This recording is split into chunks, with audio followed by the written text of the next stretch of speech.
اللہ ہے، اس کا تو عقیدہ بڑا ستھرا ہے، اس کے نظریات بڑے شاندار ہیں، وہ کبھی بھی اس طرح کا ذہن نہیں بناتا کہ وہ کسی سے کچھ چیز ہتھیا لے۔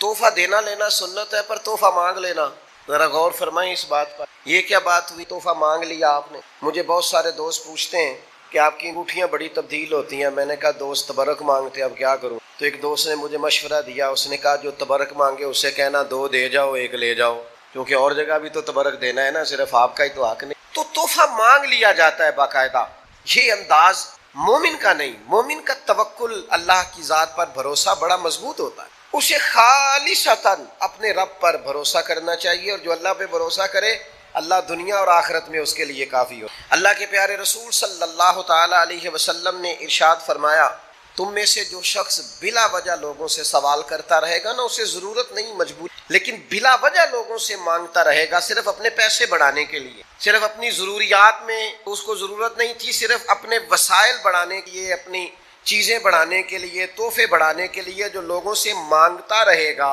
حضور فرماتے ہیں قیامت والے دن وہ اللہ تبارک و تعالیٰ سے اس حال میں ملے گا کہ اس کے چہرے پر ہڈیاں تو ہوں گی پر گوشت نہیں۔ یہ بخاری مسلم میں موجود۔ ہر وقت مانگتا رہا لوگوں سے، کوئی ضرورت نہیں تھی، کوئی مجبوری نہیں تھی، لالچی ہو گیا، حریص ہو گیا۔ توکل بہت بڑی نعمت ہے، اللہ کی ذات پر بھروسہ کرنا بڑی سعادت، اور پھر یہ کہ بندہ رب سے مانگے نا تو مانگنے میں عزت بھی بڑھ جاتی ہے، اور اس بارگاہ سے تھوڑا بھی ملے بظاہر، قطرہ بھی ملے تو وہ کئی دریاؤں سے زیادہ ہوتا ہے، وہ کئی سمندروں سے بڑا ہوا ہوتا ہے۔ اللہ پہ بھروسہ کرنا، اللہ سے مانگنا۔ حضور سید عالم صلی اللہ تعالی علیہ وسلم نے فرمایا، نمک کی بھی ضرورت ہو تو اپنے رب سے مانگ، اللہ کے حضور سوال کرو، لیکن لوگوں سے طلب کرنا، لوگوں پر امیدیں رکھنا۔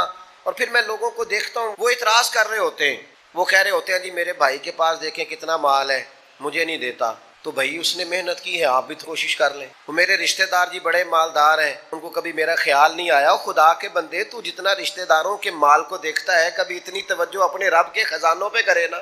داتا صاحب رحمۃ اللہ علیہ نے لکھا ہے کہ ایک علاقے میں قحط پڑ گیا تھا، لوگ بڑے پریشان تھے، تو وہاں سے ایک شخص بازار آیا تھیلا لے کے کوئی خریدنے کے لیے، تو تھیلا گھماتا، اٹکیلیاں کرتا، ہنستا مسکراتا آیا، اور جب اس نے چیزیں خرید لیں واپس جانے لگا تو پھر اس کا وہی حال، ہنستا مسکراتا کھیلتا۔ تو بہت سارے لوگ پریشان تھے، ان کو غصہ آیا کہ قحط پڑا ہوا ہے، کاروبار چلتا نہیں، حالات خراب ہیں، اور تو بڑا خوش۔ غصہ کیا لوگوں نے، کہا یار کوئی خیال کر، حالات کیسے ہیں اور تو اٹکیلیاں کر رہا ہے۔ داتا صاحب فرماتے ہیں وہ شخص کہنے لگا، تم پریشان ہو، میں پریشان نہیں ہوں، اس لیے کہ میں جس آقا کا غلام ہوں نا، اس نے بھڑولے ٹائم پہ بھر لیے، خزانے اس کے بھرپور ہیں، مال اس کے پاس زیادہ ہے، لہذا ہم تو خوشحال ہیں۔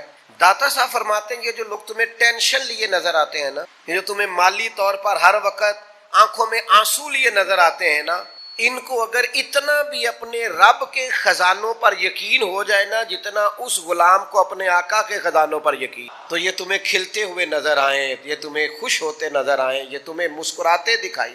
لیکن لوگوں کی جیبوں پر توجہ، اور مانگنے کا نیا سے نیا سٹائل، طلب کرنے کا نیا سے نیا رنگ، نیا سے نیا ڈھونگ، نئی سے نئی واردات، ایسا طریقہ، ایسے شاندار لباس میں لوگوں کا آنا، اور اس طرح سے مطالبہ کرنا کہ جو سمجھ سے بالاتر ہے۔ ان کریں تبرکات۔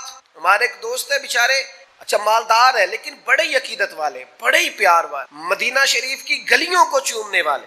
ایک صاحب انہیں ملے جنوبی پنجاب کے، جی میں مدینہ شریف رہا ہوں، یہ میری فلاں شیخ کے ساتھ تصویر ہے، یہ میری فلاں شیخ کے ساتھ تصویر ہے، میرے پاس تبرکات ہیں، حرم شریف کی خاص چیزیں ہیں۔ وہ بیچارے عقیدت والے آدمی تھے، قابو آ گئے۔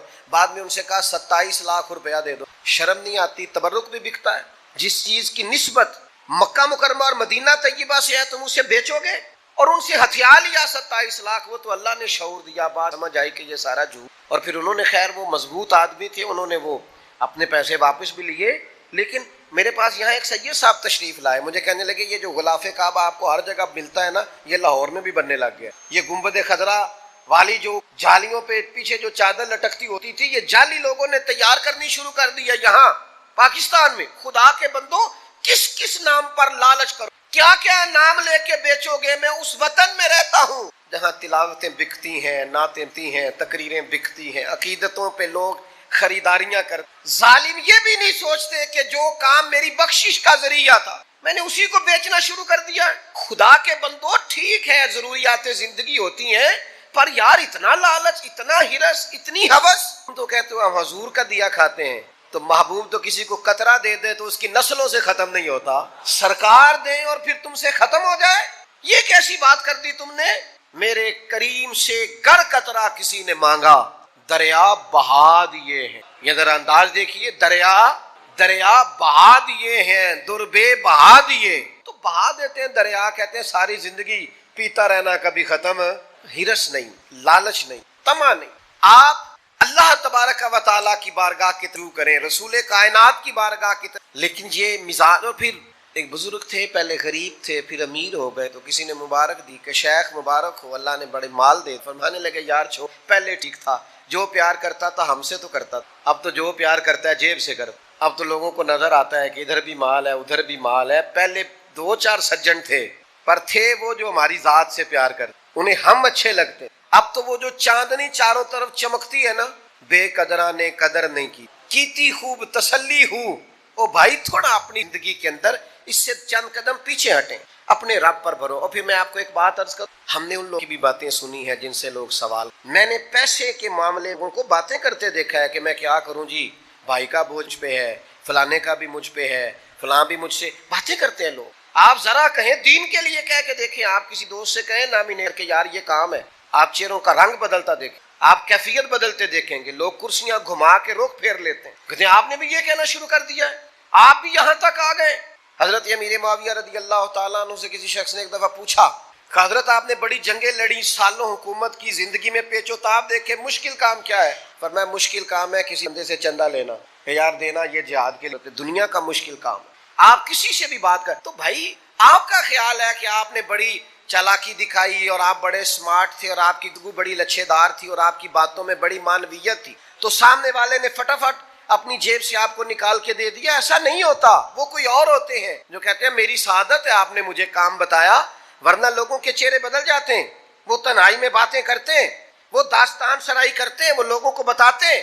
یوں تو ہر ایک کو شیطان سے ڈر لگتا ہے، پر مجھ کو اس دور کے کچھ انسان سے ڈر لگتا ہے، اور جس کی ہر بات میں پوشیدہ ہو نشتر کی چبھن، ایسے ہر صاحب احسان سے ڈر لگتا ہے. جو احسان جتلائے گا وہ نشتر کی طرح چبھے. کیوں آپ ادھر ادھر دیکھتے ہیں؟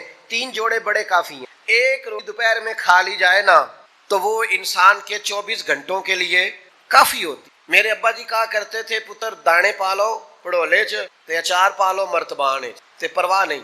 آپ اپنی عزت نفس کو قائم رکھیں، اپنا پردہ صرف اللہ رسول کے سامنے کھولیں. دنیا کچھ بھی نہیں دیتی میرے دوستو سوائے اس کے کہ رسوا کرتی، سوائے اس کے کہ باتیں کرتی ہے. یتیموں کے بارے میں ہم نے باتیں کرتے سنا ہے کہ ٹھیک ہے والد چلا گیا لیکن ساری زندگی کاروبار کیا، وہ پیسے کدھر ہیں؟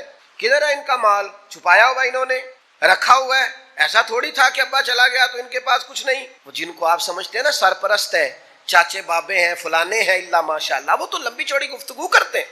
خدا را اپنے معاملات کو سمیٹیے، قربان جائیں میرے رسول پاک کے انداز تربیت پر. حضرت صوبان بن مالک نے کہا، یعنی حضور نہ اس طرح کا اپنا غلام چاہتے ہیں. اور ذرا دیکھنا یار بھلا میں کیا کہنے لگا ہوں، نبی پاک نہ اس طرح کا سجانا، سنوارنا، نکھارنا، تعمیر کرنا چاہتے. حضرت صوبان بن مالک بڑے عاشق قسم کے صحابی ہیں. عاشق یہ وہی ہیں جو مسجد میں بیٹھ کے رو رہے تھے تو حضور نے پوچھا کیوں روتے ہو؟ عرض کی حضور آپ کے بغیر دل نہیں لگتا. تو کریم نے فرمایا روتے کیوں ہو؟ یا رسول اللہ یہ سوچ کے رو رہا ہوں کہ جنت میں کیسے زیارت ہو. او جنت میری کس کاری جتھے یار نظر نہ آوے. تو اللہ نے قرآن نازل کر دیا، فرمایا محبوب جو آپ کے ہوں گے گویا وہ جنت میں بھی آپ کے ساتھ ہی ہو، جو پیروی کرنے والے ہوں گے. حضرت صوبان بن مالک نے ایک تو بیعت کر لی نا اسلام کی، ایک دن پھر عرض کی حضور مجھے بیعت کر لیں. حضور نے فرمایا ایک شرط ہے. یا رسول اللہ آپ کی بھی شرط ہے؟ حضور بیعت کر لے. فرمایا ایک شرط ہے. کہا تھا نا حضرت بیدم نے کہ پینے کو لوں گا پر شرط. ہم یہ نہیں کہتے، ان کا کوئی مقام ہوگا انہوں نے کہا ہوگا، ہم بھی کبھی کبھی کہتے ہیں پینے کو لوں گا پر عرض ذرا سی. ہم ذرا مسکین ہے نا، شرط نہیں لگا سکتے. محبوبوں کو شرطیں کون لگائے؟ پینے کو لوں گا پر عرض اجمیر کا ساقی، بغداد کا مے خانہ. یہ کبھی مہربانی ہو جائے نا، اس رستے ملے تو پھر ساقی تیری خیر تیرے میں کدے کی خیر. حضرت صوبان نے عرض کی حضور بیعت کر لے. تو محبوب فرمانے لگے ایک شرط ہے. ایک میرا دل کرتا ہے نہ بتاؤں آپ کو یا پھر پکی ہوئی ہے شرط بتا دوں. ایک شرط ہے. یا رسول اللہ کون سی؟ فرمایا میرے ہاتھ پہ ہاتھ رکھ کر بیعت. آج کے بعد کسی بندے سے سوال نہیں. گویا یہ ادھر دیکھنا میری طرف، او نوجوانوں ادھر دیکھنا، یوں ہاتھ میں ہاتھ لے کے کریم نے سبق دیا، گویا سبق دیا، او جب ہاتھ میرے ہاتھ میں ہے تو وعدہ کر کسی بندے سے سوال نہیں کرے گا، ہاتھ اللہ رسول کے ہاتھ میں بندہ دے جو ان کی شان کے، پھر بندوں سے سوال کرے، مانگیں گے مانگے جائیں گے، منہ مانگی پائیں گے، سرکار میں نہ لا ہے نہ حاجت اگر کی، بیعت کر کے تو کسی بندے سے سوال، عرض کی سونیا وعدہ ہو گیا، کریم وعدہ ہو گیا، یا رسول اللہ طے ہو گئی بات، حضور کبھی نہیں کروں گا، کسی سے نہیں کروں، حضور کبھی سوال ہی نہیں پیدا ہوتا، اس طرح وعدہ نبھایا، لے او سجنا پھر اساں توڑی نبھائی، گھوڑے پہ بیٹھے ہیں، درہ ہاتھ سے گر گیا، قریب خادم کھڑا ہے لیکن خود گھوڑے سے درہ اٹھایا، اس شخص نے کہا جو قریب کھڑا تھا، ایک شخص قریب کھڑا تھا، اس نے کہا جناب مجھے کہہ دیتے، تو آنکھوں میں آنسو بھار آئے، فرمانے لگے کیسے کہہ دیتا، میں نے وعدہ جو کی، کبھی کسی سے سوال چھوڑ دو یار، ہمیں کیا مجبوری ہے، تھوڑی بے نیازی دکھاؤ، بے نیازی، آپ کے پاس خشک روٹی ہو اور آپ کے پاس اچار کی ڈلی ہو، اس میں پھر خودداری ہوتی ہے، اس میں کوئی مزہ ہوتا ہے، اس میں کوئی سرور ہوتا ہے، وہ جو دوپہر کو ہم اسکول سے آتے تھے اور آ کے کہتے تھے اماں جی روٹی کھانی ہے، تو اماں کہتی تھی پتر سالن تے کوئی نہیں، تے میں تو تھوڑا چٹنی نہ بنا دیا، پوچھ لینا میری طرح کے سب لوگوں سے، وہ چٹنی کیا ہوتی تھی، دھنیا تھوڑا سا ڈنڈے کے ساتھ دوہری میں تیار کیا جاتا تھا، تھوڑی سی لسی، ہلکی پھلکی اس کے اندر نمک اور مرچ، پر بنائی اماں نے ہوتی، تو پھر کوئی اس کا مزہ تھا، کوئی اس کا ذائقہ تھا، پھر محسوس ہوتا تھا کہ دنیا میں جنہوں نے بڑے بڑے ڈپلومے کیے نا، شیف بنے، ان سے کہیں آؤ ذرا لائن میں کھڑے ہو، میری ماں تمہیں سکھائے گی ذائقہ کی، آؤ نا۔ اور کبھی اگر اماں یہ کہہ دیتی نا روٹیاں پکاتے پکاتے کہ پتر اٹھ کے نہیں آیا جاتا، پیڑھی پھاڑتے تھے میرے کول ہی آ جا، اوئے ہوئے، پھر تو یوں لگتا تھا کہ جیسے نا ساری رحمتیں دھک کے آ گئی ہیں اور کرم کی برکھا گویا برس رہی ہے۔ اتنے میں نے زندگی میں بڑے بڑے مہنگے ہوٹلوں پہ بھی جا کے دیکھا ہے، پر وہ مزہ دوبارہ آیا نہیں۔ تو یاد رکھنا، عزت نفس کا خیال رکھنا ہے، یہ چھوڑ دیں آپ۔